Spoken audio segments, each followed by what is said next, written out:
On April 26, 2005, Janet Abaroa was found stabbed to death in her Durham, North Carolina home. Her infant son was asleep in the next room. Her husband, Raven, said he had been out playing soccer. But one small, chilling detail, Janet was still wearing her contact lenses, would become the thread that unraveled everything. Welcome to Through Crime, your portal into the most chilling true crime cases, unsolved mysteries, and the darkest corners of criminal history. Don't forget to like, share, and comment on this video, and if you are new here, do well to hit the subscribe button. We dig deep into the facts, uncover shocking twists, and explore the theories that keep investigators and the world on edge. Stay back and enjoy. Janet Abaroa was 26. A new mom, a loving wife, and by all accounts, the picture of a perfect life. She had a steady job, a supportive family, and a home filled with laughter and love. But behind closed doors, something darker was brewing. She had met Raven in college. He was charming, athletic, and ambitious. They got married right after graduating, and for a while, everything seemed perfect. To the world, they were a golden couple. But close friends saw the cracks early on. Raven could be controlling, and Janet, once outgoing and independent, had grown quiet, isolated. Janet had confided in her family about arguments, about Raven's temper, about wanting to leave. But she was trying to make it work, for her son, for the life she had built. Then came the night of April 26th. Raven called 911 in a panic. He said he came home from a soccer game and found Janet in their bedroom, stabbed, blood everywhere, not breathing. Their 6-month-old son lay unharmed in the next room. Detectives arrived quickly. The scene was brutal. Janet had been attacked while sitting up in bed. The TV was still on. Nothing was stolen. No signs of forced entry. Raven's alibi? Rock solid, it seemed. He had teammates and time-stamped attendance at a soccer game across town. He claimed Janet was alive and well when he left, lying in bed, watching TV like she always did. It was a normal night. He even mentioned it was part of her routine. But that's where things didn't sit right with Detective Charles Soule. The house had been processed carefully. Every room swept, every item logged. But something small, almost insignificant at first, kept bothering Soule. Janet's contact lenses were missing. She wore them every day. But, according to her family, she never wore them to bed. Ever. It was one of her routines. She'd take them out, clean them, put them in their case, and then watch TV or go to sleep. So why wasn't the case anywhere near her body? And why did Raven say she was in bed watching TV? 5 years passed. No arrests. The case went cold. In the meantime, Raven packed up his life and moved to Salt Lake City with his son. He remarried a woman named Vanessa Pond. To the outside world, he was a grieving widower starting over. But Janet's family never believed it. Not for a second. Then came the twist. In 2010, Raven's second wife, Vanessa, left him, terrified. She told police that Raven had been abusive, controlling, manipulative. She feared for her life. That revelation reopened the case. And now, back in Durham, Detective Soule followed his gut again. He revisited every detail, every photo, every report. And then came the bombshell. A forensic re-examination of the crime scene revealed that Janet had been wearing her contacts when she died. That meant one thing: Raven lied. If she was still wearing her lenses, she hadn't settled in for the night. She hadn't followed her routine. She wasn't in bed watching TV. Which meant she was likely killed before Raven left for his soccer game. Then came more damning discoveries. Raven had been caught embezzling money from his job, tens of thousands of dollars. He had been under investigation shortly before Janet's death. He was on the edge of losing everything. Janet had a life insurance policy worth $500,000. And Raven stood to collect it. Even more disturbing? A collection of knives Raven owned, his prized possession, had mysteriously gone missing the night of the murder. Police never found them, but the wounds on Janet's body were consistent with a blade from a collection like his. It wasn't enough to convict, not yet. But then, a new witness came forward. A former friend of Raven's. Someone he had confided in years ago. Raven had allegedly told him that he felt trapped in his marriage. That he wanted out, but couldn't afford a divorce. That sometimes, bad things have to happen to fix a life. That was it. Prosecutors moved forward. In 2010, Raven Abaroa was arrested and charged with the murder of his wife. The trial was tense. Janet's family sat in the courtroom every day, reliving the horror, the pain, the betrayal. Raven's defense tried to maintain the image of a grieving husband. But the contact lens detail haunted every juror. It was so small, so personal, so specific. In the end, Raven pleaded guilty to voluntary manslaughter just days before a second trial. He admitted to killing Janet. Justice? Maybe, but not the kind her family wanted. The man who murdered his wife, left his infant son motherless, and nearly got away with it for years, walked away with a sentence that felt far too light. Still, the truth was out. Janet's story wasn't forgotten. She wasn't just another cold case file. Her son would grow up knowing the truth. The community would remember her for her kindness, her strength, and her will to survive, even in the final moments. And Detective Charles' soul never stopped asking questions. Sometimes, it's the smallest, quietest detail, the thing no one notices, that cracks the whole case open. Justice may be delayed, but it's never truly out of reach. Years later, a sealed envelope arrived at the Durham police station. No return address. Inside was a photo, a knife from Raven's missing collection, half buried in dirt, with a date and GPS coordinates. Who sent it?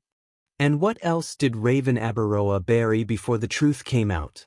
It had been years since Raven Abaroa admitted to killing his wife. Years since justice, if you could even call it that, had been served. He was behind bars, convicted of voluntary manslaughter, not murder. Janet's family called it a slap in the face. Her friends called it unfinished business. Detective Charles Soule just called it not over. And he was right. In the spring of 2018, a plain manila envelope landed on Soule's desk at the Durham Police Department. No return address. No name.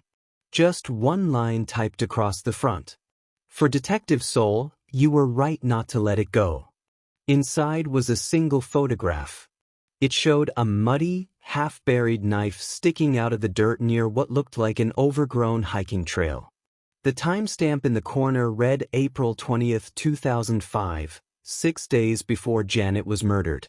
On the back of the photo, there was a GPS coordinate, and one sentence scrawled in messy handwriting.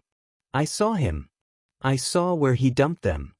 Detective Soule's heart raced. His mind instantly flashed back to the crime scene, to Raven's missing knife collection, how none of them were ever found. How Raven had claimed the knives were misplaced during a move. He never bought that. But now, someone out there was pointing right at a buried truth, literally. The GPS coordinates led to a wooded area outside Durham, about 20 minutes from the Abaroa's old home. It was isolated, quiet, forgotten. A perfect dumping ground. A team was dispatched. After hours of digging in the area marked on the photo, they uncovered a long, rusted black case. It was Raven's knife collection. Several blades were still inside, though corroded from years underground. One particular knife, missing from the set, matched the exact shape and size of the wounds found on Janet. It was the physical evidence they never had. And it was buried right where the mystery sender said it would be. So who sent the letter? That's when things got darker. Soule reopened every interview, every recorded call, every visitor log from Raven's years in prison.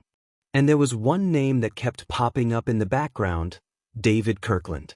A former co-worker of Raven's from the sports apparel company where he was caught embezzling. Back then, David had kept his distance. But in a 2010 interview, he told police something odd. He once overheard Raven say, "I've got things hidden no one will ever find, because I'm not stupid like those other guys." David didn't think much of it at the time. But in 2018 he vanished, quit his job, left no trace, and shortly after, the photo showed up. Was he the sender? Or was someone else watching Raven all those years, someone who finally cracked? Detective Soul pushed for new charges. The knife collection buried in the woods proved premeditation. It proved Raven took steps before the murder to cover his tracks. It proved intent. But here's where the system failed again. Raven had already struck a plea deal. He couldn't be tried for murder again. Double jeopardy. The legal doors were closed. That didn't stop Soul. He focused on something else. Something Raven never expected. Insurance fraud. Raven had collected Janet's $500,000 life insurance policy in the months after her murder, claiming he had no involvement.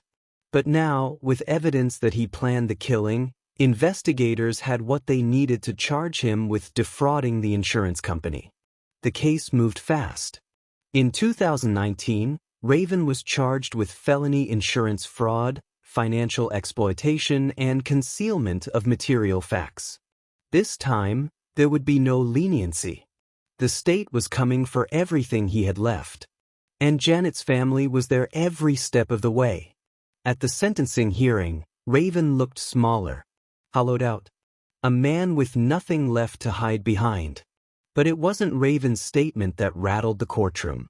It was Janet's younger sister, who stood up and read a letter Janet had written years before her death, tucked away in an old journal. "I know something's broken between us," Janet had written, "but I'm scared of what happens if I try to leave. I don't think he'd ever hurt me, but sometimes, the person you sleep next to is a stranger you never really knew."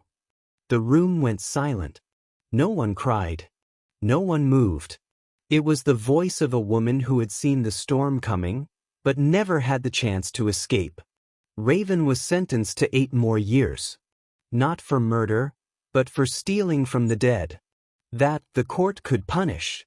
But here's the twist. That envelope? It wasn't the only one. In 2021, a second package showed up, this time with 2 more photos. They showed a burned journal, partially scorched pages, and what looked like Raven's handwriting. One phrase repeated across the pages. "She knew. She was going to leave me." And one final line underlined 3 times. "I didn't plan to do it that night.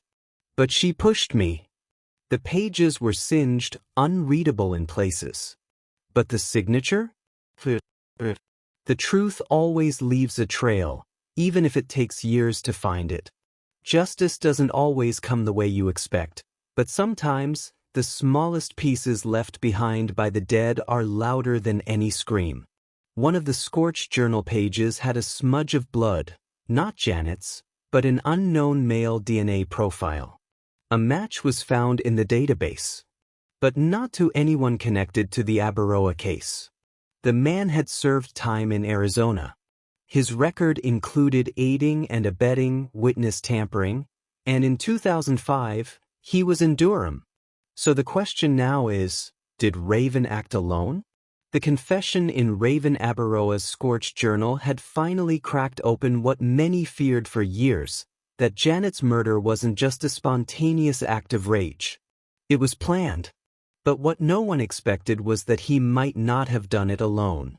In 2021, when a second anonymous envelope landed on Detective Charles Soul's desk, it contained more than just haunting words. It had evidence.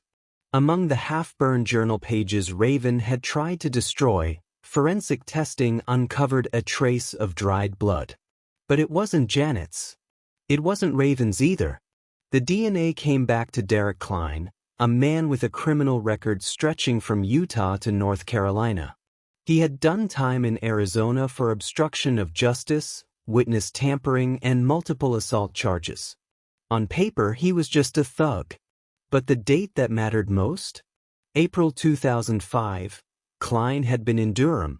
Now the question was no longer, did Raven kill Janet?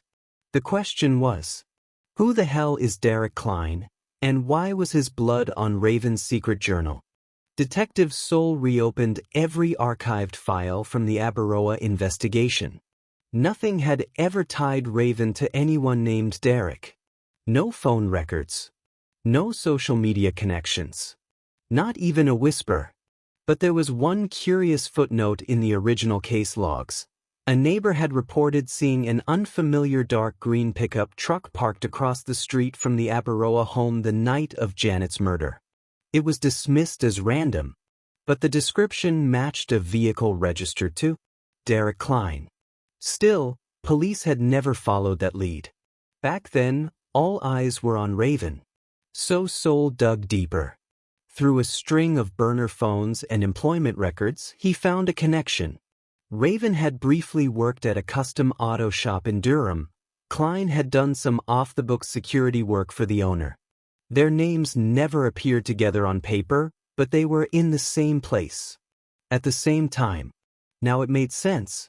Raven was spiraling, embezzling money, facing financial ruin, afraid Janet would leave and take their son. Klein was the kind of man you brought in when you needed something done, and someone to take the fall if it ever came to that. But what really happened that night? New subpoenas were filed. Investigators retrieved phone tower pings, text fragments, and most importantly, an old prepaid phone once believed to be destroyed. It had been sitting in an evidence locker from an unrelated drug bust in 2005. It was tied to Derek Klein. One of the deleted texts recovered was short, chilling. She'll be alone by 9. Back by 11. Clean. Timestamp, April 26, 2005. 7:14 p.m. That was the night Janet died. In March 2022, Derek Klein was arrested in Nevada on an unrelated weapons charge. He didn't resist. When questioned about Raven Abaroa, he smiled. "You think I did that for him?" he said. "I was just a favor. He planned it all. He just didn't have the balls." Detectives were stunned. Klein admitted to being at the Abaroa home that night. He claimed Raven asked him to scare Janet, to make her think someone had broken in, to shake her up, push her into staying with Raven out of fear. But things got out of hand. She fought back. He panicked. "I left before it went bad." But here's the twist. Derek insisted he didn't kill her. Said when he walked out, Janet was alive. "It was all him," he repeated. "I was just the ghost in the hallway." Investigators didn't buy it. Klein was charged with conspiracy to commit murder, obstruction of justice, and accessory before the fact. But now the entire story had changed. Raven didn't just kill Janet in a moment of passion. He orchestrated it. He had help. He tried to stage it, cover it, then lie about it, for years. At a new evidentiary hearing in 2023, Janet's sister testified again.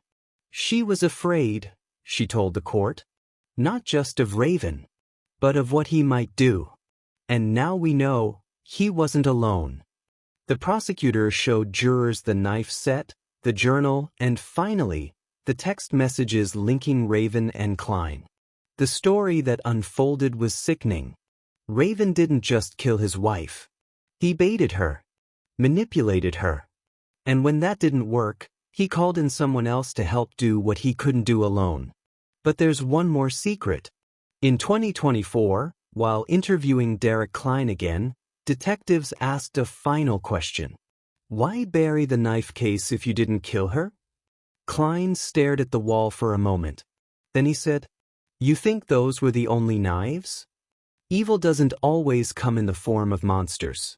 Sometimes it's the charming man next door, the one who says he loves you while planning your death." But the truth always finds its way to the surface. Even if it takes years. Even if it takes blood. That same week, a third envelope arrived. No letter. No coordinates. Just one photograph. A newborn baby, swaddled in a hospital blanket, next to Raven Abaroa's second wife, Vanessa Pond. Scrawled on the back. Check paternity. Ask her what happened the night Raven got arrested. She's hiding something. When the third envelope arrived at Detective Charles Soule's desk in the spring of 2024, it didn't come with blood, burned pages, or GPS coordinates. This time, it came with a photograph. A newborn baby. Swaddled in a hospital blanket. A tired woman smiling beside him. Vanessa Pond, Raven Abaroa's second wife. And on the back of the photo, 5 words that would blow the case wide open. Check paternity. She's hiding something. At first, Soule didn't know what to make of it. Raven had married Vanessa in 2008, 3 years after Janet's murder. They had a child together, briefly lived as a family with Raven's son from his marriage with Janet. But that marriage collapsed just 1 year later.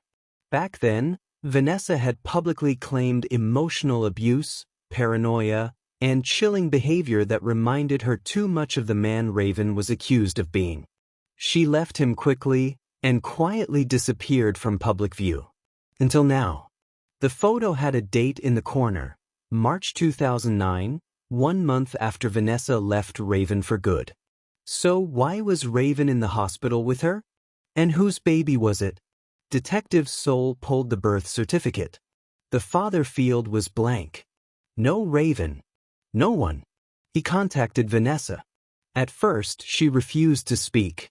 Then, when she finally agreed to meet at a small cafe outside Salt Lake City, her first words were, "I was afraid you'd find me." What she said next would rewrite everything they thought they knew about the Abaroa case. Vanessa admitted that when she left Raven, she wasn't just running from emotional abuse. She was running from a secret. She was pregnant, and it wasn't Raven's baby. The real father? David Kirkland. Yes, that David Kirkland. Raven's former coworker. The same man who years ago mentioned Raven's eerie comment about hiding things no one would find.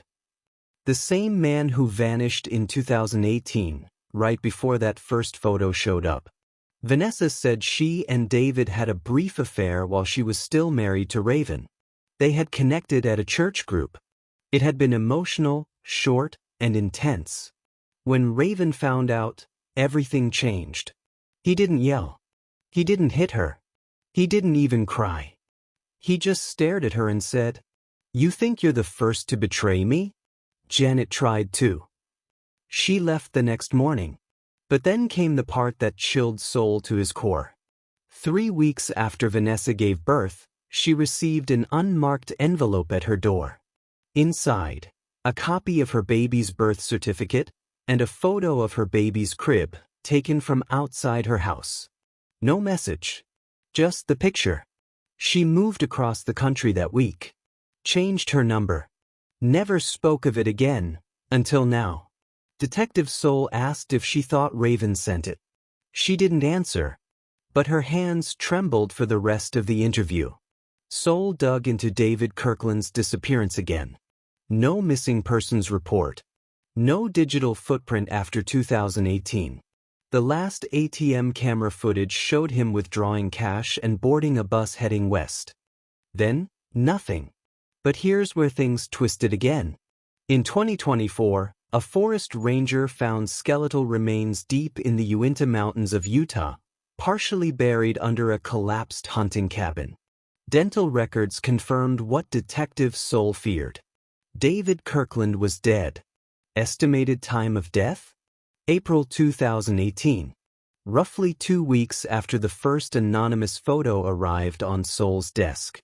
Now everything pointed to one conclusion. Someone, maybe Raven, maybe someone working for him, had eliminated David after he started leaking information about Janet's murder.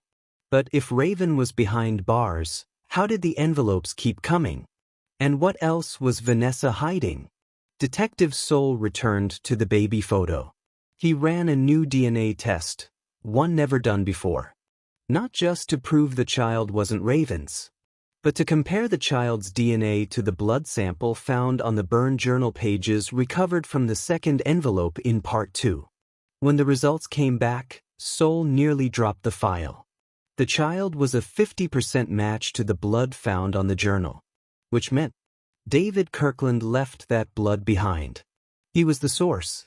He was the one who tried to expose Raven until someone silenced him. But before he died, he left more than evidence behind. He left a child, a living witness. Sometimes the dead tell the story, but the living carry the truth.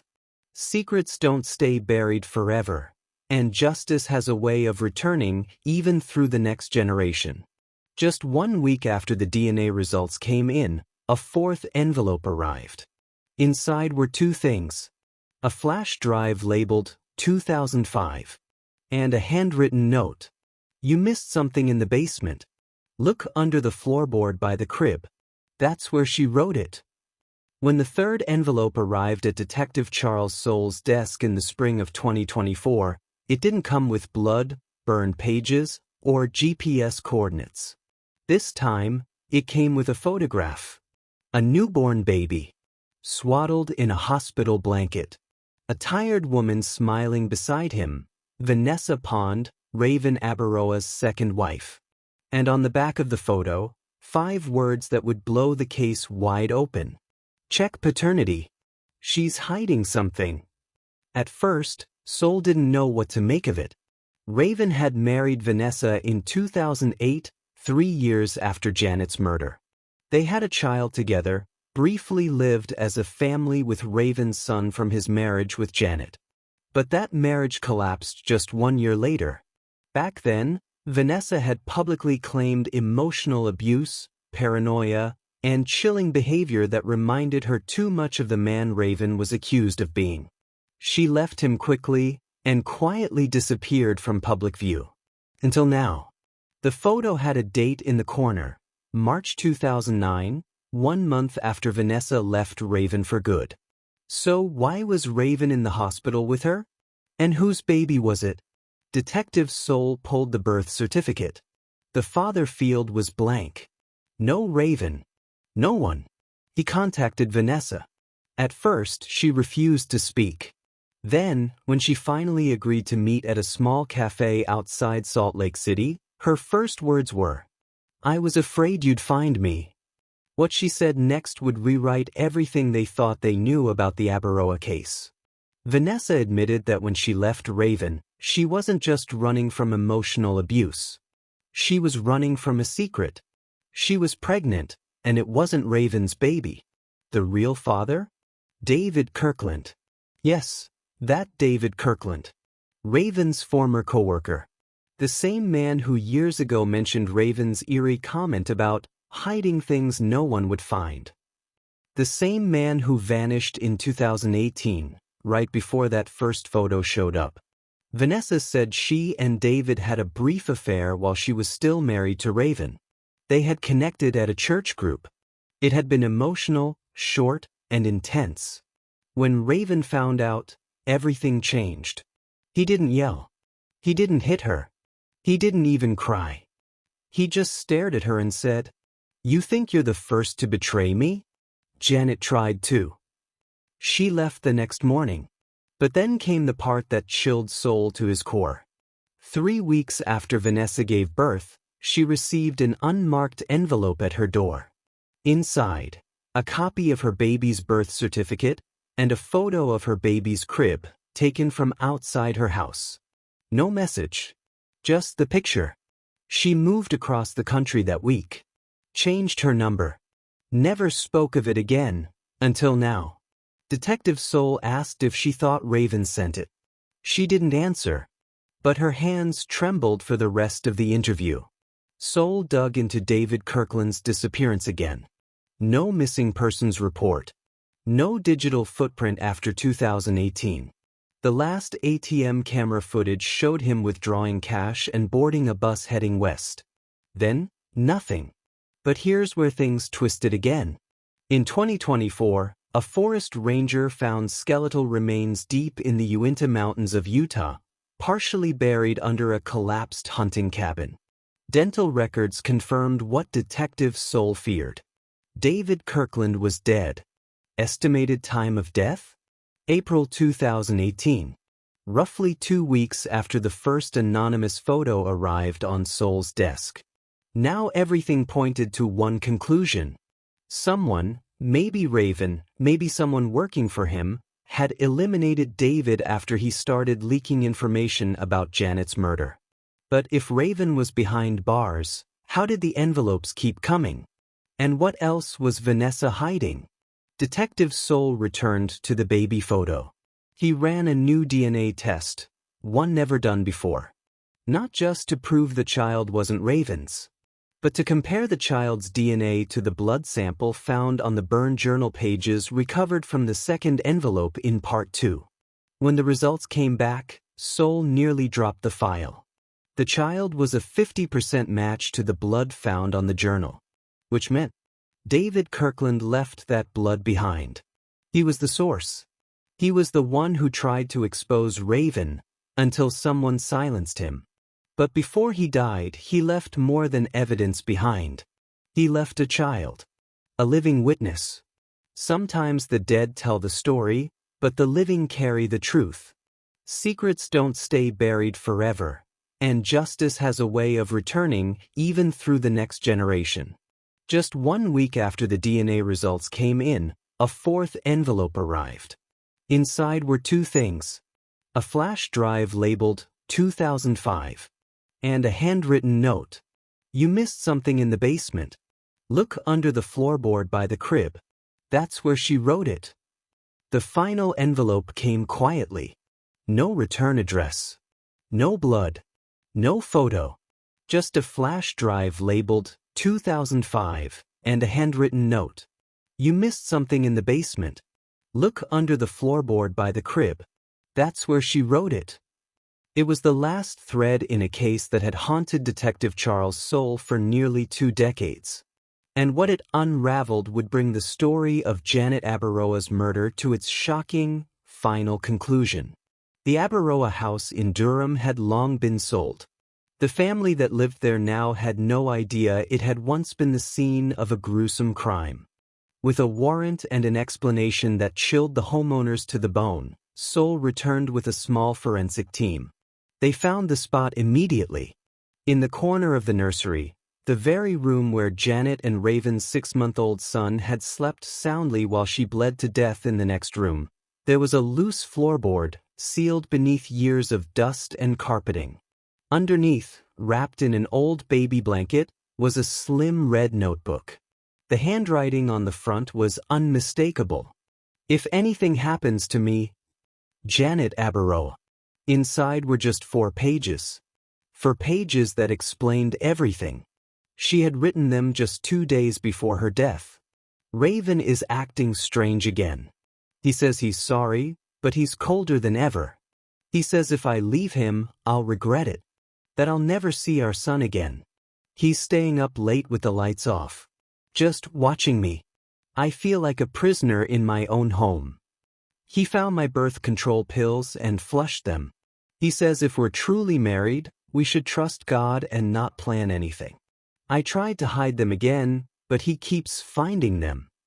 He told me last night, if you ever betray me like you're thinking, you won't live to regret it. I laughed it off. But I didn't sleep. If I don't make it out of this, please, don't believe the lies. He's not who he says he is. Look in his knife case. Ask him where he was at 9:15. And whatever you do, don't let him raise our son alone. Soule sat in the dark of that nursery, reading the words over and over. It wasn't just fear. It was a warning. And everything she had predicted had happened. She was dead. Raven had lied. And for years he had raised their son while pretending to grieve. But now the truth had a voice again, Janet's. The flash drive was worse. It held audio recordings. Janet had hidden a mini recorder in her jewelry box.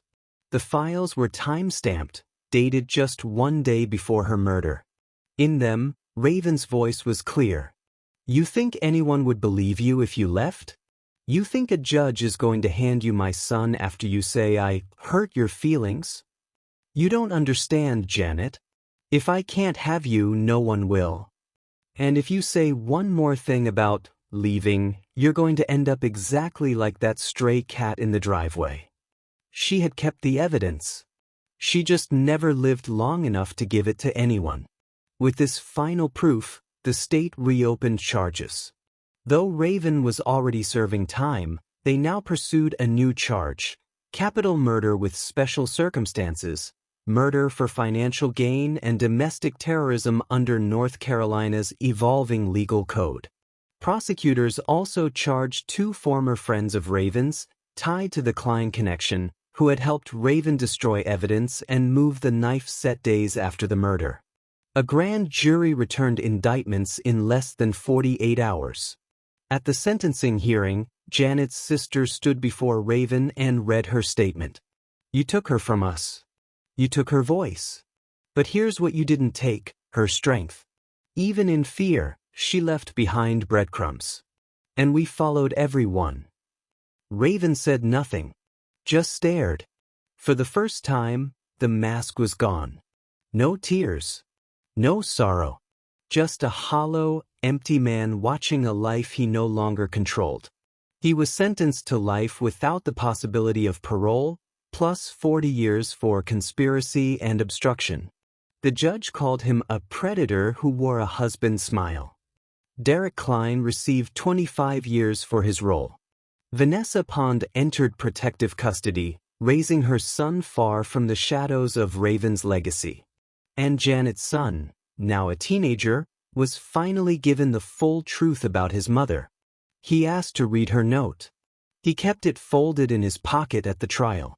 Evil often hides in the ordinary. It dresses up as love, shows up with flowers, and says all the right things. But behind closed doors, it threatens, controls, kills. Justice isn't always fast. But when it comes like fire, and it burns through every lie. 6 months after the final verdict, Detective Soul was clearing his case files when he received one last package. Inside was a photo of a young woman in her 20s standing on a dirt road in Utah. She looked almost exactly like Janet. On the back, in the same shaky handwriting as before: "You think it's over." But he had a backup plan. Look at the foster records from 2006. Ask who she really is. Detective Charles Soule stared at the photo. The young woman in it had Janet Abaroa's almond eyes. Her same half-smile. Even the exact birthmark above her right eyebrow. But Janet had no siblings. At least, none that anyone ever knew about. So how was this possible? On the back of the photo was a note, written in the same shaky handwriting that had haunted this case for years. "You think it's over." But he had a backup plan. Look at the foster records from 2006. Ask who she really is. Soule followed the lead. He pulled foster care records from Durham County for the year 2006, the year after Janet's murder. And he found her, Emily Grace Thomas, placed in state care at age 6, name changed for protection. No known relatives. But something didn't add up. Her birth certificate was incomplete. The mother's name was listed as unknown. The father's name? Abaroa. Soule's blood ran cold. This wasn't just a woman who looked like Janet. She was Raven's biological daughter. Emily Grace had been born in 1999, 6 years before Janet was murdered, to a woman named Sophie Miles, a college student who disappeared shortly after giving birth. She had reportedly been involved with Raven during his early college days, before he met Janet. Police found no record of Sophie after 2000. Her last known location? Salt Lake City, Utah. Her final call was made to Raven's dorm phone. She was never seen again. No missing persons report. No investigation. Because no one even knew she was pregnant. Except, apparently, Raven. Emily had grown up bouncing between foster homes. She never knew her real parents. But according to her intake records, one detail stood out. She was afraid of knives. Deeply. Viscerally. At age 7, she told a caseworker, "Mommy said if I ever saw the man with the knives again, I should run and never look back." She didn't know the man's name. Only that her mother had told her, "He smiles like a dad, but he hurts like the devil." Soul pieced it together. Sophie Miles discovers she's pregnant with Raven's child. She threatens to tell Janet after Janet and Raven marry. Raven silences her, likely the first victim. Then years later, when Janet grows suspicious and thinks of leaving, she becomes victim number 2. But Emily? She had survived. Quiet. Hidden. Forgotten by the man who made her. Until someone dug her up again. And now, someone wanted her found. Soul flew to Utah and found Emily working at a gas station outside Provo. He approached gently. Showed her the photo. Told her who she really was. At first she laughed. Then she cried. Then she stared at him and asked one question. "Is he dead?" "No," Soul said softly. "But he's going to die in prison." Emily nodded, tears streaming down her face. She pulled something from her pocket. A small key. "A woman gave this to me a year ago," she whispered. "She said my real mother left it for me. Said when I felt ready, I'd know what to open." The key was marked with a number, 517. Back in Durham, Soul tracked down a public storage unit under the name S. Miles, paid for through 2000. Surprisingly, it was still active, paid automatically every year by a prepaid bank account. Inside the locker was a dusty metal box. Inside the box was Sophie Miles' journal. And her final entry. "He told me if I ever said anything, he'd make me disappear. I believe him. I've seen how easily he lies. But I can't stay silent forever. If anything happens to me, my baby deserves the truth. Her name is Emily. He'll try to erase us. Don't let him." The box also contained a Polaroid, a younger Sophie holding baby Emily. And in the background, in the corner of the shot, stood a man. Not quite facing the camera. But unmistakably, it was Raven Abaroa. With this new evidence, the state reopened the case of Sophie Miles' disappearance. Though her body was never found, Raven was formally charged with her murder in 2026, 26 years after he first took her life. At trial, Emily Grace took the stand. She read from her mother's journal. She showed the key. She faced the man who had terrorized 2 generations of women. When asked if she had anything to say to him, she looked directly into his eyes and said, "You tried to erase us. But all you did was make us stronger. I carry my mother's name. And I carry Janet's face. We are your reckoning." Raven Abaroa died in prison 3 years later. Alone. Forgotten. No visitors. No letters. But Janet's name lived on, through memorial funds, scholarships, and survivors she never met but inspired just the same. Emily Grace changed her name that year. To Emily Janet Miles. She started a nonprofit for foster children who escaped abusive homes. Detective Soul finally retired, placing the red notebook, Sophie's journal, and the flash drive into a sealed evidence display at the Durham Police Museum. Plaque reads, "The voices that refuse to stay silent. Evil may plan for silence, for erasure, for control. But truth always leaves a trail. Even if buried in basements, hidden in journals, or passed down through blood, it waits. And when it rises with fury. For Janet. For Sophie. For every woman whose warning was ignored. Justice, however long it takes, never forgets."